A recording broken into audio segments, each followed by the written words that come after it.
Yo, what's happening, people? Back again for another stream. Don't forget to smash that like button and don't forget to subscribe to my channel at GavGoesIn. So, top 100 players in football history. Again, this wasn't my list. I'm just reacting to this list that was done, and I'm giving my my list in who I think should be in the top 100. Obviously, we're going to be edition number 2. Last week was the 100 to 80.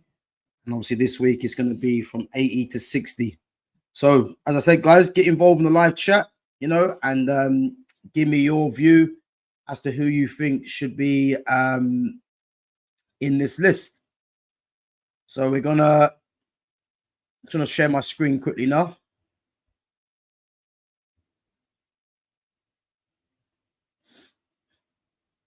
Okay, so this was the original list that was done that I see. Let me just change this 1 minute.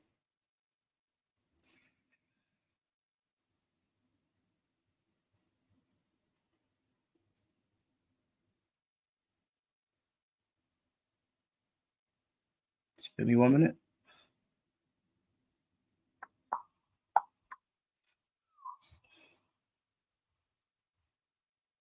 Okay, so what I've done, I've written down a couple of names. So obviously from last week we had the 100 to the 80. So again, there were some names in there that I have heard of, but I've not really seen a lot of them throughout the years. Some of them that wasn't that list I am familiar with. But you had names like Gerd Müller, obviously Germany's record. I think he's Germany's record goal scorer. So I put him in the 100, as I said, because I didn't really watch him play too often. Angel Di Maria, again, top player. And I think it's right that he's in this 100 in terms of what he's won in his quality as well. Then you had other players that I'm not too familiar with. Nasasi, Lev Yashin, who I believe was a goalkeeper. Giuseppe Meazza. Obviously, there's links there with Inter Milan, with the stadium. Schiaffino, who I'm not too familiar with. Ike Casillas, so Real Madrid's legendary goalkeeper. Diego Forlan, who I put in there as well, Uruguay superstar, ex-Man United player as well in Villarreal. Charo Moreno, I'm not too familiar with. I put Kevin De Bruyne in there as well, who's currently playing now.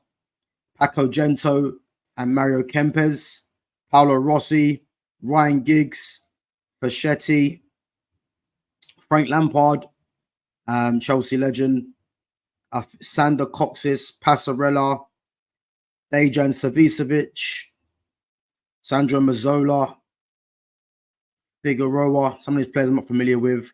Kubilas, and then finally Kylian Mbappe, who I put in 100. Obviously, Mbappe and De Bruyne are still active players right now.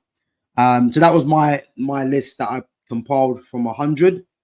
So we're going to start with 80 to 60. So in no order, I'm going to go with, from this list there, we'll discuss Dida. Okay, so Brazilian goalkeeper, formerly of AC Milan as well. For me, Dida was a very good keeper. Aerially dominant as well. Very good with the ball at his feet. Left-footed as well. And as I said to you before, I like left-footed goalkeepers. And yeah, for me, he was someone that was very comfortable with the ball at his feet. I believe he won. Did he win the Champions League with AC Milan? Who did they play in the final? Juventus. That was at Old Trafford, I think, as well. I can't remember who won that. I think that when Shevchenko missed the penalty. I think Juventus might have won it, actually. But yeah, Dida, obviously Brazilian international as well. And yeah, as I said, he makes my list for me. Moving on to, so again, there's some players I'm not too familiar with. Sanchez, I believe he might have been from Real Madrid. I could be. Oh, sorry, that was Hugo Sanchez, I think, from Real Madrid. So I put both Sanchez in there. So E. Sanchez and Hugo Sanchez. Again, not too familiar with some of these players, having not watched them too much. So they make the list, along with Mazzola as well. And then I've got in Alessandro Del Piero. So again, Del Piero played for Juventus, Italy international. And for me, top player. You know, there was another player I was thinking of putting in, but I think he might just edge him and go into the higher list. But again, Del Piero, wore number 10 shirt for Juventus. Fine enough, wore number 7 for Italy. You know, great player, leader. You know, Champions League winner as well, especially when he played up front with David Trezeguet and had Pavel Nedved playing with him as well. Zinedine Zidane played with him as well. You know, so yeah, Alessandro Del Piero. For me, you don't see too many players like that no more in football. But what a player he was, and I think it's right that he makes this list. As I said, guys, this list is just who I think should be not necessarily in order, but in terms of a category. And Del Piero again, for me, you know, some people might say he should be a bit higher in the list, but for me, I think going through this list, as you can see on the screen, is quite a tough list to compile, you know, and I was struggling, to be fair. So yeah, Del Piero, I think for me, for what he's done in the game, has to be in there. And the same with Sergio Aguero. You know, Sergio Aguero, for me, one of the best strikers to ever play in the Premiership. Obviously, when he came to Manchester City, obviously having watched him at Atletico Madrid, you know, when he had his slightly longer hair. I can't remember what they called it. They call it like not buzz cut. Can't remember the name of it. But when I watched him, I thought, you know what, this guy is going to be special. You know, low center of gravity. You know, true goal scorer as well. And when Man City bought him, I immediately said to myself, because you got to think they had Carlos Tevez there as well.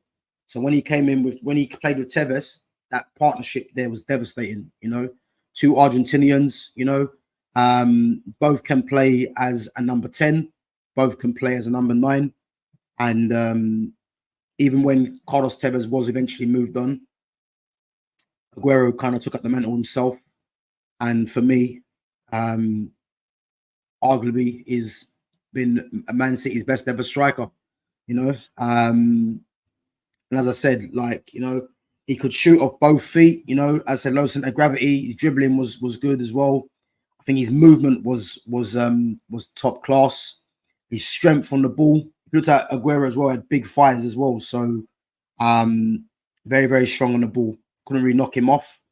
I think his international career could have been better. You know, obviously that international team with him and Messi in there, and they had Gonzalo Higuain as well, Angel Di Maria. But I think he could have done a lot more in his career in terms of international. But in terms of league form in the Premiership, especially, yeah, undoubtedly one of the best strikers to play in the Premiership for sure. For me, I would have him in terms of strikers top 3, I would say. You know, and that is a hard top 3 to get into, with my other 2 being Thierry Henry, and then possibly you're looking at a Luis Suarez or Robin van Persie for me. And I say there's other players that you could easily mention, but that was the level of Sergio Aguero. And then we move on to Steven Gerrard. You know, Steven Gerrard, captain fantastic, they'll say at Liverpool. You know, I think with Gerrard, you know, Gerrard was a leader for Liverpool, obviously homegrown. You know, what I like about Gerrard is that Gerrard was the driving force behind Liverpool. You know, if you look at Xabi Alonso, you look at Mascherano when they had them in the team, they were kind of taking a back seat to Gerrard, because Gerrard was very much an action kind of player. But in terms of his leading ability, you know, his striking of the ball as well, and his determination, I think that's what set him apart really from a lot of midfielders in Europe at the time. You know, he was chipping with crucial goals. His partnership with firstly Fernando Torres, yeah, when Gerrard played more as a 10, and he obviously was just slipping Torres through, was devastating.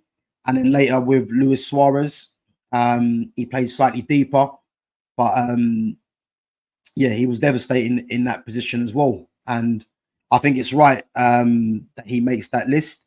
Obviously, there's always the conversation about Gerrard's Lampard and Paul Scholes, who is the better midfielder.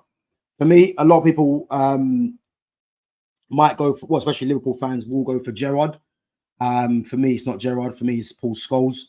But Gerrard, what a player he was, and again, rightfully so, makes this list. Then moving on to Arturo Vidal, Chilean international, formerly of firstly Bayer Leverkusen, well, Colo Colo in Chile, then Bayer Leverkusen, and then I think it was Juventus to Bayern Munich. I think it might have been, or the other way around.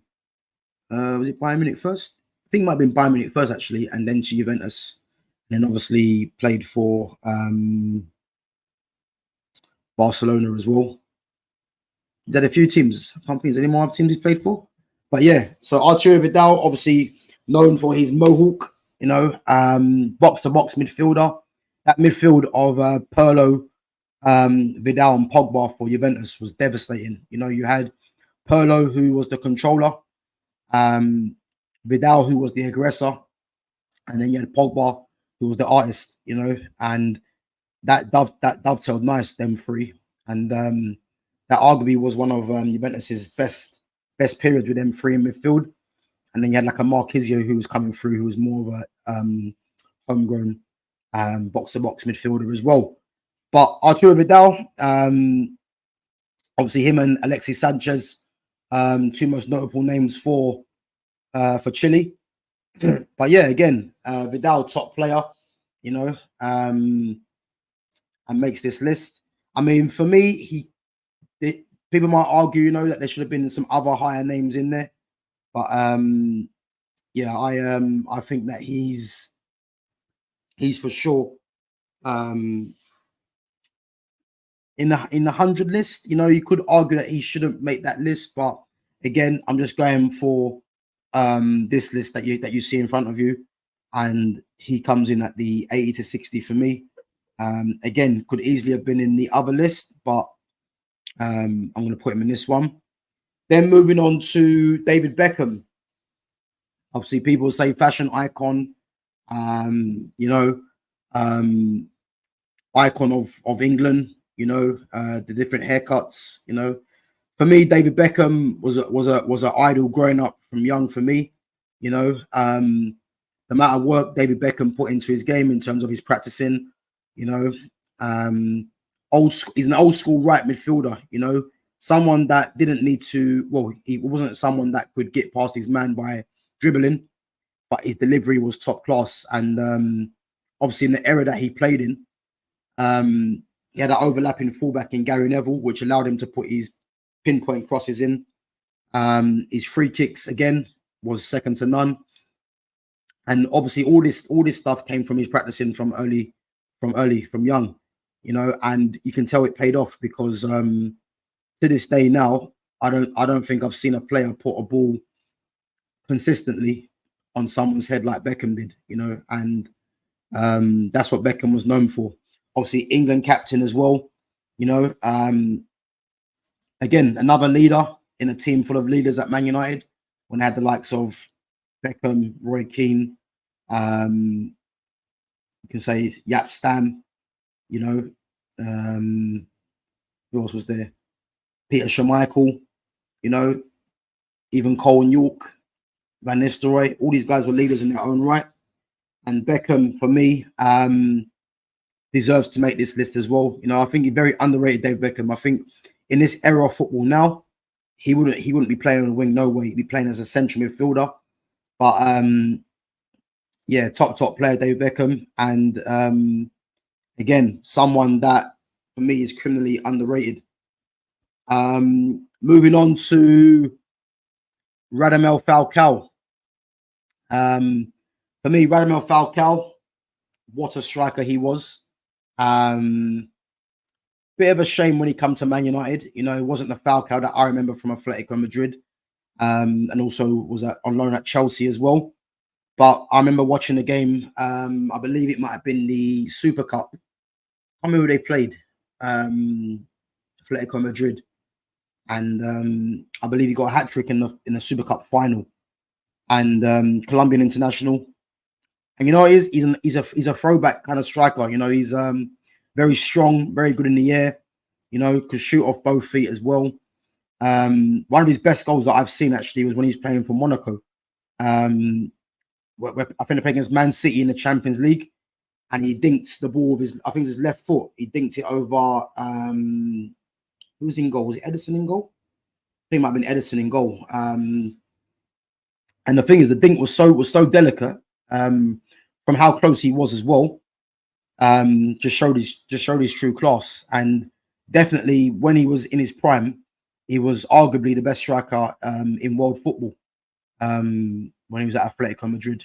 You know, and Atletico Madrid again have a history of producing top class strikers: Fernando Torres, Sergio Aguero, Radamel Falcao.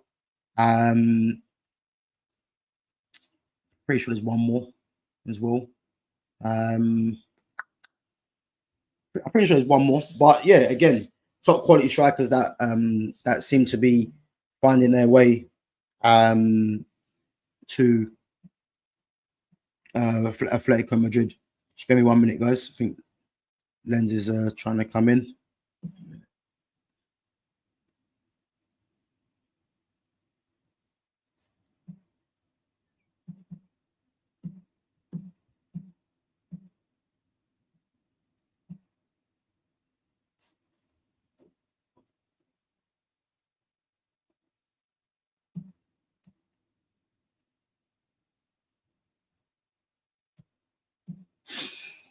Yeah, so again, Radamel Falcao, top player, and again, someone who should be in this list again. Give me 1 minute, guys. Just see if I think Lens is trying to come in.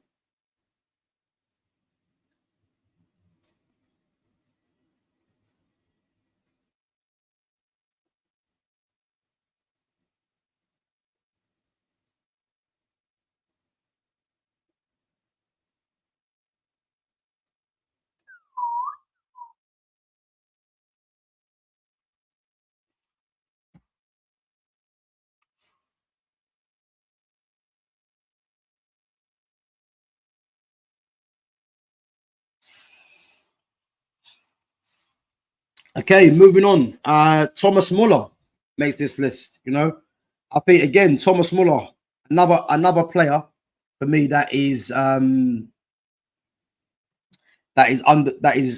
well, I say underrated. I mean, to be fair, Thomas Muller isn't my type of player that I enjoy watching, I would say. But I think in terms of his pedigree in football, he needs to be respected. You know, I think he's a Champions League winner with Bayern Munich. World Cup winner with Germany. I believe he might be a European Championship winner as well. You know, been at Bayern Munich his whole career, and obviously his influence is there to be seen. You know, me personally, his accolades alone should have him in the list. Some people might argue he could be even be higher. For me, I will put him. Yeah, you know what I mean. You could argue he could be a bit lower, but yeah, I think 80 to 60 is probably about right for Thomas Muller, and I think that's just because of his what he's given to the game, I suppose. You know, again, someone that's not easy on the eye to watch, but in terms of his big game presence, I think it's only right that he kind of makes this list. And yeah, again, top player for Bayern Munich and for Germany. And I think this could be his. I think he's got another extension, a year extension at Bayern Munich. But I think you won't see him play too much, I don't believe. And I think this could be his last season. Wouldn't surprise me if he hangs up his boots. I can't see him ever going to Saudi, I don't think. I don't think he's that type of player. But yeah, I think he might call it a day after this season, most probably. But yeah, again, top player. Toni Kroos, again, formerly of Bayern Munich, and obviously just recently retired from football, recently with Real Madrid, and German international as well, played in the recent Euros as well. Toni Kroos, I think on the ball, smooth, you know, always picks the right pass, in my opinion, as well, you know, off both feet, you know, a very, very, very, very good at controlling games of football. That Real Madrid midfield of Casemiro, Kroos, and Modric, he's arguably been one of the best three in world football. Definitely in this era, you know, again, they had everything in there. And Toni Kroos, for me, you know, I believe he's one of Germany's best ever players, in my opinion, as well. Just how easy he is with the ball. You know, his passing is ridiculous. You know, his weight of pass as well. And again, just like Muller, I believe he's a World Cup winner, Euro winner, multiple Champions Leagues with Real Madrid. I'm not sure if he won a Champions League with Bayern Munich. Even when he left Bayern Munich, I was shocked, to be fair.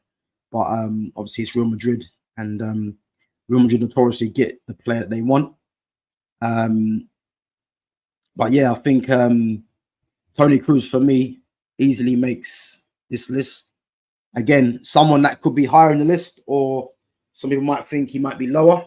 But for me, yeah, top player, and for me, deserves to be amongst this this quartet of players. Just give me 1 minute.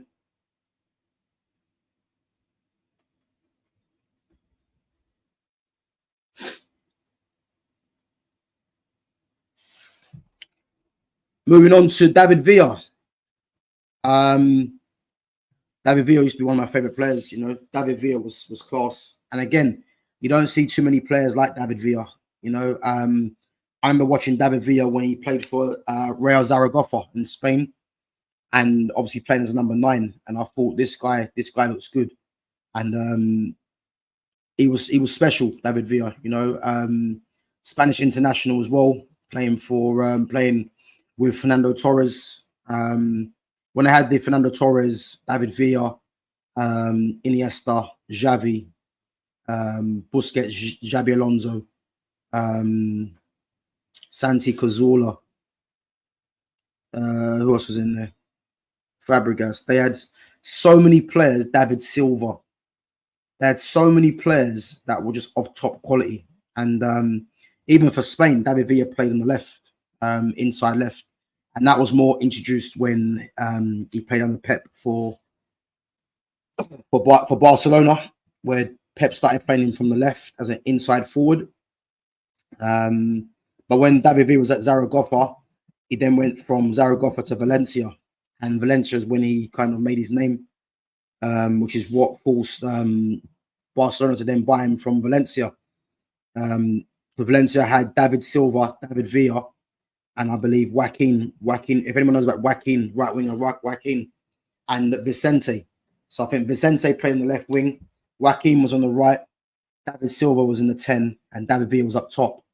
And that 4 there was devastating, you know. And they had experienced heads of Ruben Baraka and David Albelda as the 2 central midfielders that would patrol the midfield to allow the front 4 to just do what they got to do. And David Villa was spearheading the attack, and he was devastating. And I say, when Barcelona bought him, you know, different system, you know, played him as an inside left with Messi and and Pedro. And to be fair, it worked because I think with the Pep system, you know, David Villa could still get goals, but he wasn't the main source as he was for Valencia. But again, top player, and rightly deserves to be for me in the 80 to 60. Again, guys, it's this isn't the list that I would have had, but I'm just going by this list, and I'm just trying to compile my top 100 in not in particular order, but I think when it comes to the top 10, I think I probably will do an order. But this at the moment is just getting them into like a bracket. So for me, David Villa makes this list, and again, top player, David Villa. Next on the list is Luis Suarez. You know, obviously Luis Suarez divides opinion, but in terms of his ability, his will to win, what he's won in the game as well, can't be questioned. You know, Luis Suarez for me, in terms of an individual season, probably the best I've seen in individual season from any player. When he was at Liverpool, that season he had where Liverpool just missed out on the title to who was it to? Was it to Man City? He might have been to Man City. Might have been. He was devastating. Absolutely. Oh no, I think it might have been Chelsea actually. No, it was Chelsea. Sorry. Yeah, he was absolutely devastating. You know, some of the goals he scored, and he's more like a one man team at times. You know, he was that good, and I think only Thierry Henry probably could argue.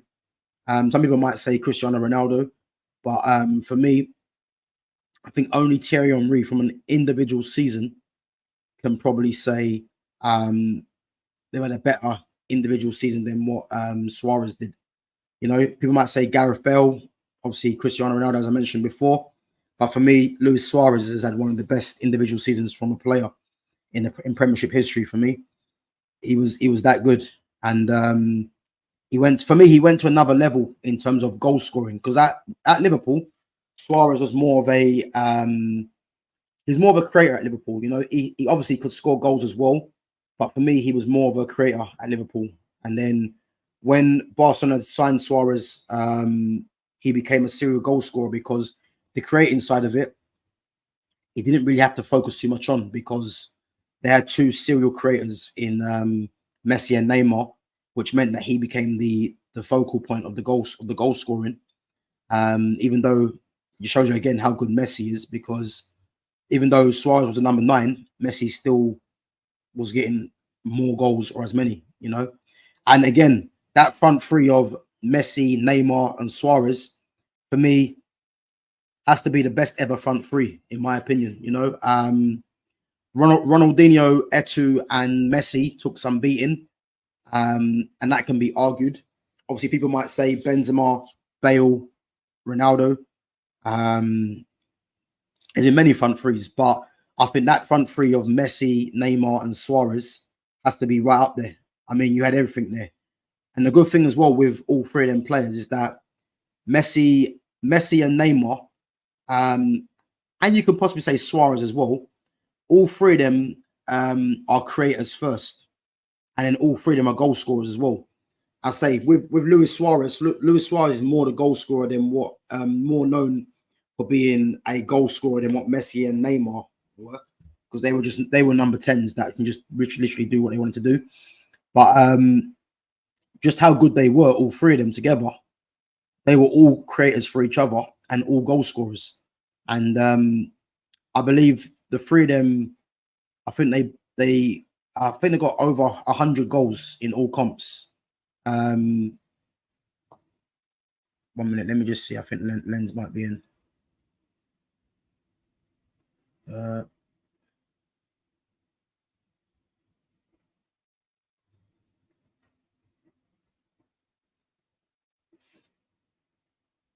Let me see.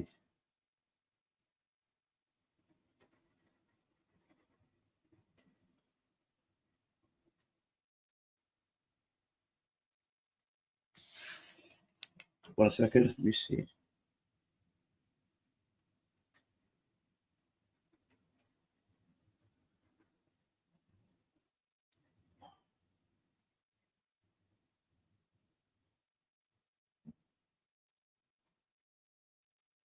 Try to send the link.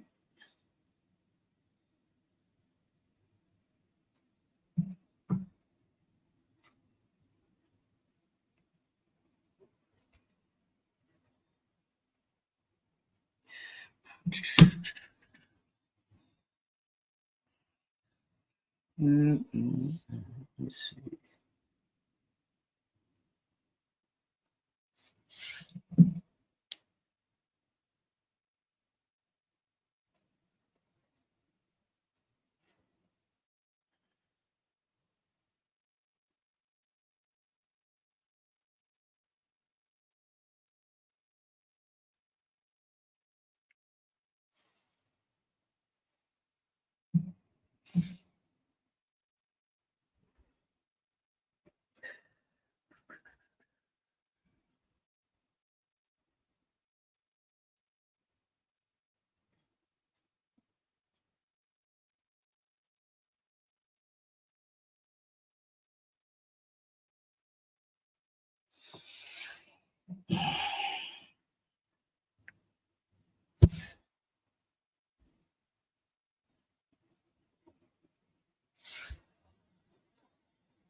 Yeah, sorry, Pips. So yeah, sorry. So yeah, going back to Luis Suarez.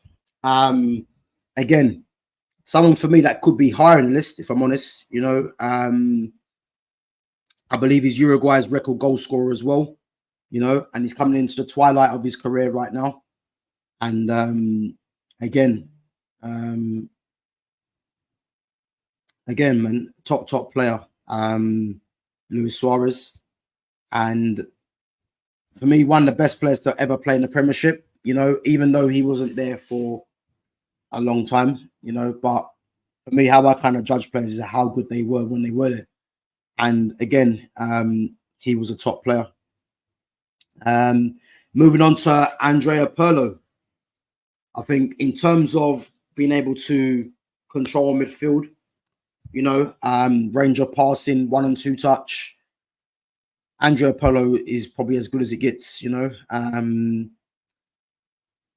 Wasn't particularly strong, wasn't particularly quick, but on the ball, you know, his brain, he was just one step ahead. You know, you couldn't really get near him because he was always just, you know, his mind was always ticking. You know, he's always thinking one step ahead. Italian international, you know, played for AC Milan, played for Juventus, where he come into his own at Juventus. And as I mentioned before, the midfield of him, Arturo Vidal, and Paul Pogba is probably arguably one of the best threes in the Italian league history, in my opinion. But yeah, what a player Pirlo was. Again, Serie A winner. I think he won the Champions League as well. And in terms of his standing in the game, I think he could play. For me, he could play in any era, really. I think if he was to play in this era, just the way he played, you're looking at arguably one of the top 3 players in the world easily. You know, he just controls games. You know, and could you imagine him in a Pep system? You know, where he just like a Rodri, where he just gets the ball, pops it off.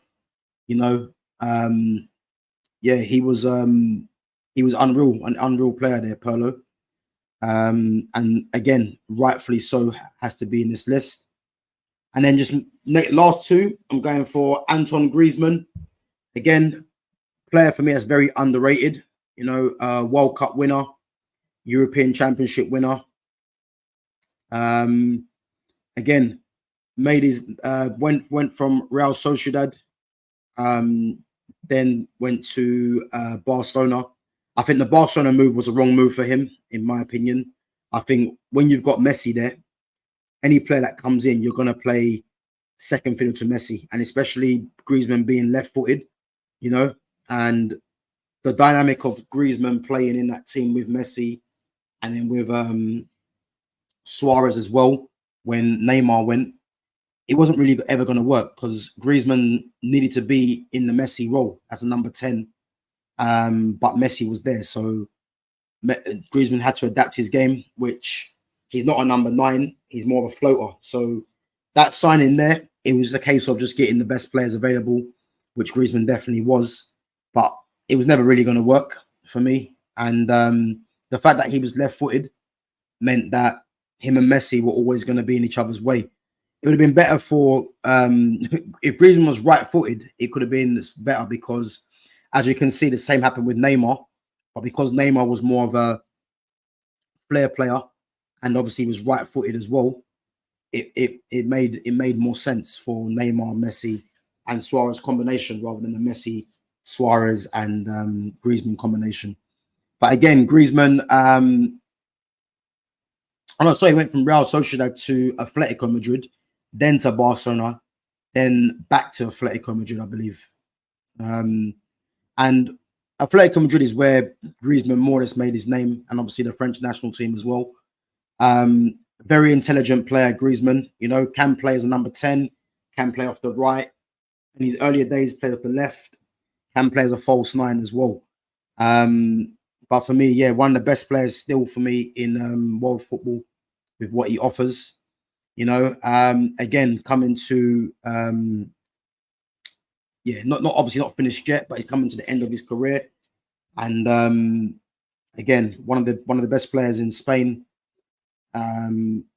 Bit of a shame that it didn't work out for him at Barcelona, but these things happen, and he won't be the first player, and he won't be the last. But I think in terms of his quality, you know, that left foot, sweet left foot as well. And for a number 10, you know, he does chip in with his fair share of goals as well. So again, yeah, top player. And then moving on to lastly, Mesut Ozil. I think Ozil criminally underrated for me. You know, one of the last number 10s that we're ever going to see in football. As I've mentioned previously, the number 10 role is now vanished. It's been replaced with more or less number 8s that are box-to-box midfielders. But Ozil for me was a true number 10, you know, and Arda Güler for me is his eventual replacement, not only for obviously I don't Ozil play for Germany, but obviously Güler is Turkey. But for me, he's the eventual replacement for him at Real Madrid, in the same kind of role if he's allowed to flourish. But yeah, Ozil started off at he was at Werder Bremen in Germany, and then from Werder Bremen made the move to Real Madrid, where he cemented himself as one of the best number 10s in world football. His combination with Cristiano Ronaldo was devastating. You know, they had Di Maria, Ozil, Ronaldo, and Benzema all playing together. I think Higuain was there as well. Actually, he was a number 9.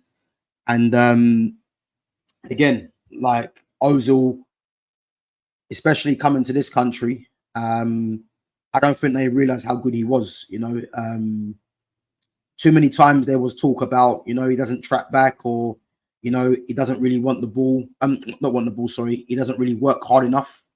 You know, someone like Ozil, you build a team around him, you know, and you just, even if you have to put players in the team that are not as talented as him, but that can kind of do his kind of running in a sense to get him on the ball. Players like that, you have to make what's the word?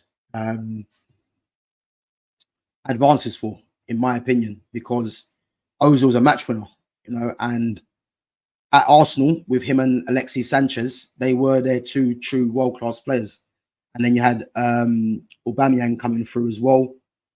But yeah, Ozil, again, left-footed number 10s for me are, you know, they're a rarity, and he was one of the best.